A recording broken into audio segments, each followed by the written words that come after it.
Olá, eu sou a professora Rafaela Rocha, mestranda do Programa de Mestrado Profissional em Educação Física em Rede Nacional, PROEF, pelo Instituto Federal de Educação, Ciências e Tecnologias do Ceará, IFCE Campus Caucaia.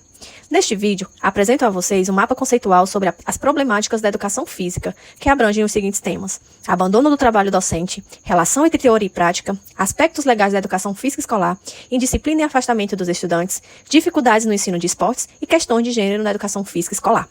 Inspirando-nos em Paulo Freire, especialmente em Pedagogia do Oprimido, somos convidados a enxergar essas questões não como barreiras intransponíveis, mas como situações limites que podem ser superadas por meio da praxis transformadora. Tópico 1. Abandono do trabalho docente. Este foi o primeiro tema discutido na disciplina. Com base no texto Educação Física Escolar, entre o Rola-Bola e a Renovação Pedagógica, de Gonzalez, são apresentadas 3 categorias de atuação docente, que são as práticas tradicionais, o abandono do trabalho docente, o desinvestimento pedagógico e as práticas inovadoras. Nossa reflexão se concentra no abandono do trabalho docente, uma prática que representa um desafio estrutural para a profissão. Entre suas principais características, destacam: primeiro, a ausência de um planejamento e intencionalidade pedagógica, com a falta de um programa de ensino consistente. Segundo, aulas determinadas pelos próprios alunos, onde meninos geralmente escolhem o futebol, meninas optam pelo vôlei ou queimada e os mais habilidosos escolhem os times. Terceiro, desresponsabilização docente, em que a ausência do professor leva os alunos a organizarem sozinhos as atividades. Quarto, conformismo com o desinteresse dos alunos, especialmente daqueles que não se envolvem nas opções oferecidas e apenas conversam durante as aulas. E quinto, entendimento do abandono como um fenômeno estrutural e não como uma falha individual do docente. O texto aponta ainda 4 dimensões que influenciam essas atuações, que seriam: primeiro, o processo de transformação da área da educação física, iniciado na década de 80, que acarretaram grandes mudanças na disciplina e tira o chão daqueles professores mais tradicionais que não se sentiam aptos para enfrentar as novas atuações demandadas pelo componente. Segundo, as condições objetivas de trabalho, que incluem o salário do professor, o tempo para o planejamento, a falta de formação continuada, a estabilidade laboral, a quantidade de escolas que o professor leciona durante a semana, quantidade de alunos, infraestrutura e material didático. Terceiro, as disposições sociais do professor no contexto atual. E quarto, a cultura escolar, que muitas vezes invisibiliza a educação física, desvalorizando-a como componente curricular, em detrimento a outras disciplinas. Essas práticas revelam a relação frágil do saber da disciplina e uma grande dificuldade em articular teoria e prática, justamente o tema do nosso segundo tópico. É fundamental, portanto, buscar práticas pedagógicas inovadoras e fortalecer, junto à comunidade escolar, a importância da educação física para a formação integral dos estudantes. Tópico 2. Relação entre teoria e prática. O segundo tema abordado na disciplina foi a relação entre teoria e prática da educação física, tendo como base o texto Relação entre o ensinar a fazer e o ensinar sobre o fazer na educação física escolar, de Suraya Darido. Na área da educação física, existe uma dualidade marcante entre o saber fazer e o saber sobre o fazer. Essa relação, muitas vezes conflituosa, revela a complexidade de articular os conhecimentos práticos com os teóricos, evidenciando uma das principais problemáticas enfrentadas no processo de ensino e aprendizagem da disciplina. É fundamental superarmos a concepção da educação física como uma atividade apenas recreativa ou exclusivamente prática. Embora a vivência corporal seja extremamente relevante, compreender o propósito por trás de um determinado movimento é o que torna o aprendizado verdadeiramente significativo. Por isso, os conhecimentos devem ser abordados de forma integrada. Nesse sentido, é essencial entender que o ensinar o como fazer não significa simplesmente teorizar sobre a área. Pelo contrário, não é necessário estar em uma sala de aula para contextualizar as experiências práticas dos alunos, embora em certos momentos isso também seja importante. Conhecimento sobre o fazer precisa estar articulado aos saberes conceituais, procedimentais e atitudinais, os quais são contemplados nas 8 dimensões de conhecimento da educação física presentes na BNCC, que são experimentação, uso e apropriação, reflexão sobre a ação, construção de valores, análise, compreensão e protagonismo comunitário.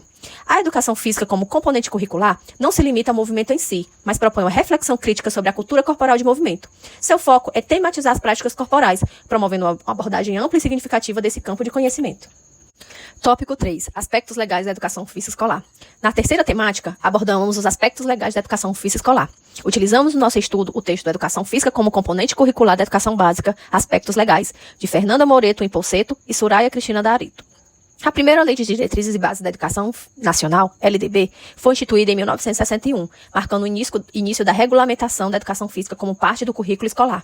Essa legislação passou por importantes reformulações em 1971, em 1996 e, posteriormente, com a promulgação da Lei 10.793 de 2003, que atualmente rege a educação física como componente curricular.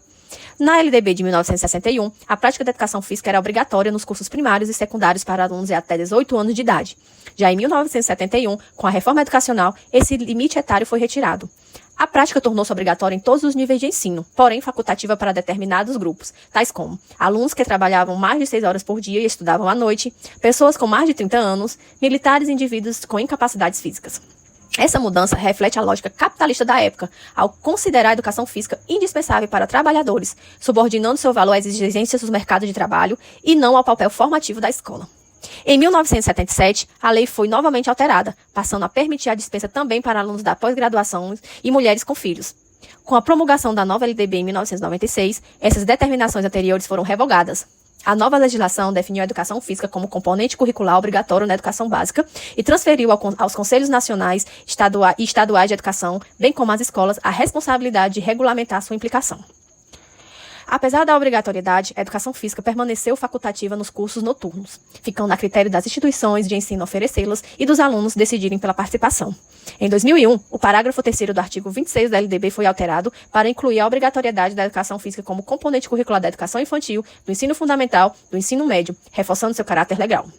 Em 2003, uma nova modificação reafirmou essa obrigatoriedade, desde que a educação física estivesse articulada à proposta pedagógica da escola. A lei também retomou as exceções anteriores quanto à facultatividade e excluiu a obrigatoriedade da disciplina no ensino superior. Contudo, o parágrafo 3º da lei de 2003 apresenta uma ambiguidade na frase, sendo sua prática facultativa A. Fica a dúvida, o que é facultativo? A aula de educação física ou apenas a prática realizada nela? Se entendermos que a dispensa se refere exclusivamente à prática, o aluno, mesmo isento de participar das atividades físicas, ainda deverá frequentar as aulas, participando das discussões, reflexões e do conteúdo teórico proposto. A facultatividade, especialmente no ensino noturno, acaba por excluir os alunos do acesso a conteúdos fundamentais da cultura corporal, fragilizando a disciplina dentro do currículo escolar. A interpretação limitada da lei reforça uma visão biologicista da educação física, centrada apenas nas práticas físicas, comprometendo sua identidade pedagógica e dificultando a sua integração ao projeto pedagógico da escola. Tópico 4. Indisciplina e afastamento dos estudantes. O quarto tema abordado foi a indisciplina e afastamento dos estudantes nas aulas de educação física. O texto base utilizado foi o afastamento e a indisciplina dos alunos nas aulas de educação física escolar, de Soraya Darido, Fernando Gonzalez e Gui Guincieni. Embora frequentemente apontado como a disciplina preferida pelos estudantes nas pesquisas escolares, a educação física também enfrenta sérios desafios em relação ao afastamento dos alunos. Esse afastamento pode ocorrer por diversos fatores, tais como exigências legais, aulas realizadas no contraturno, repetição excessiva de conteúdos ao longo da educação básica, experiências de insucesso, exclusão durante as atividades, desinteresses, questão de gênero, diferença dos níveis de habilidades, turmas superlotadas e espaços físicos inadequados, entre outros. Para garantir igualdade de oportunidades de aprendizagem, é fundamental repensar as estratégias pedagógicas. Modelos como Esporte Educação e Aprendizagem Colaborativa ganham destaque por favorecerem a inclusão e o engajamento dos alunos. No que diz respeito à indisciplina nas aulas, observamos comportamentos frequentes como desrespeito às regras de jogos, conversas durante as explicações, descuido com os materiais, interrupções constantes da fala do professor, entre outros.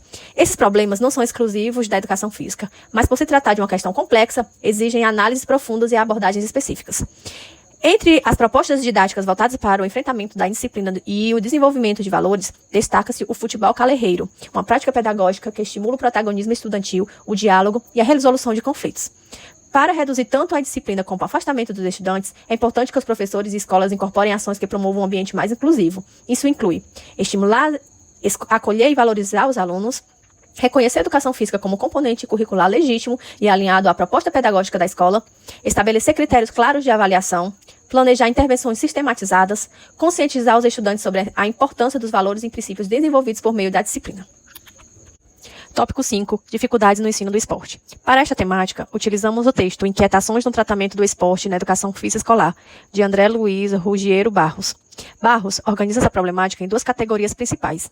A primeira categoria diz respeito às aulas hegemônicas de educação física. Nessa abordagem, há uma falta de variedade nas práticas corporais, com foco quase exclusivo no ensino de esportes, muitas vezes com ênfase em um modelo de treinamento esportivo, sem qualquer fundamentação pedagógica ou contextual. Além disso, essas aulas costumam se limitar ao chamado quarteto fantástico: futebol, basquete, vôlei e handebol. Esportes tradicionalmente masculinos e que reforça ainda mais a hegemonia do gênero nas práticas escolares. Já a segunda categoria refere-se às propostas pedagógicas mais inovadoras. Neste modelo, busca-se diversificar as modalidades esportivas e promover um ensino que vá além das práticas físicas. Os alunos são convidados a compreender o esporte em suas múltiplas dimensões, sociais, culturais, afetivas e históricas. A intenção é superar a lógica do esporte pelo esporte, que valoriza apenas o desempenho e a competição, levando à exclusão e ao sucesso de poucos. Em contrapartida, propõe-se o esporte da escola, um esporte educativo fundamentado no princípio da equidade, que oferece aos alunos a oportunidade de entender a lógica dos jogos, vivenciar diferentes modalidades e refletir criticamente sobre as práticas esportivas no contexto da sociedade. Essa abordagem mais reflexiva e inclusiva é considerada uma proposta inovadora. No entanto, o ensino do esporte nas aulas de educação física ainda carrega muitos traços do modelo tradicional, marcado por influências militaristas, higienistas, biológicas e competitivas. Quando o esporte é tratado na escola com o objetivo de rendimento e seleção de talentos, ele exclui, frustra e desmotiva muitos alunos. Continuamos a repetir os mesmos conteúdos: futebol, vôlei, basquete e handebol, enquanto outros, como jogos, danças, ginásticas, lutas e práticas corporais de aventura, permanecem pouco explorados. Cabe à escola, portanto, a missão de democratizar o acesso ao esporte, oferecendo experiências diversas, reflexivas e críticas, assim como acontece com outros elementos da cultura. Mas por que, afinal, são sempre os mesmos esportes que dominam as aulas na educação básica? Pesquisas indicam que fatores como a estrutura física das escolas, quadras poliesportivas padronizadas, a formação acadêmica tradicional dos professores e a limitação dos conteúdos abordados durante a graduação contribuem para essa escolha repetitiva. Diante de tantas críticas ao ensino tradicional do esporte, surgiram propostas que visam ressignificar sua presença na escola. O objetivo não é excluir o esporte da educação física, mas sim contextualizá-lo, ampliá-lo e aproximá-lo das realidades sociais dos alunos, transformando-o em um instrumento de formação cidadã. Para isso, é fundamental que os estudantes tenham contato com outras modalidades esportivas ao longo da educação básica, ampliando a diversidade de experiências. A pedagogia do esporte, enquanto proposta metodológica, contribui para uma aprendizagem mais significativa, pois promove o entendimento da lógica dos diferentes jogos e, ao mesmo tempo, estimula a reflexão crítica sobre a relação entre esporte e sociedade. Assim, o desafio do professor é ir além do fazer, promovendo aulas que articulem prática, teoria, inclusão e consciência crítica. Tópico 6. Questões de gênero na educação física escolar. Por fim, trabalhamos as questões de gênero nas aulas de educação física escolar e utilizamos como base o texto Educação Escolar e Questão de Gênero, de Osmar Moreira de Souza Júnior. Se os corpos são diversos, o mesmo ocorre com os gêneros, as sexualidades e as orientações sexuais. O gênero refere-se à construção social e cultural por meio do qual nos identificamos como masculino e feminino e outras expressões. Já o sexo está relacionado às características biológicas e anatômicas que distinguem homem de mulher. A sexualidade vai além dos aspectos biológicos, abrange um conjunto de crenças, comportamentos, relações e identidades que são socialmente constituídas e que permitem a vivência dos desejos, prazeres e afetos. Por sua vez, a orientação sexual diz respeito à direção do desejo e à forma como cada indivíduo escolhe vivenciar sua sexualidade, envolvendo múltiplas possibilidades e identidades. Diante dessas diversidades, defendemos que a convivência entre meninos e meninas nas aulas de educação física deve ser promovida e valorizada pelos professores. É fundamental construir um ambiente de respeito, solidariedade e inclusão, no qual as diferenças físicas não sejam justificadas para desigualdades de participação ou exclusão nas práticas escolares. Embora haja diferenças biológicas entre os sexos, não podemos atribuir todas as desigualdades às questões naturais. As expectativas sociais sobre o que significa ser homem ou mulher são fortemente moldadas por influências culturais, históricas e sociais. Portanto, cabe ao professor e à escola garantir igualdade de oportunidade de acesso a experiências educativas, combatendo estereótipos e práticas excludentes. Reconhecer essas questões e problemáticas dentro do ensino da educação física é essencial para a valorização do componente curricular e para o desenvolvimento de uma formação integral dos estudantes, pautada no respeito e na diversidade e na promoção da equidade. Em suma, essas problemáticas não são isoladas, mas interdependentes. Enfrentá-las implica repensar o papel da educação física na escola, adotando práticas pedagógicas comprometidas com a inclusão, a criticidade e a valorização da cultura corporal como saber escolar legítimo. Fico por aqui, um abraço e até mais.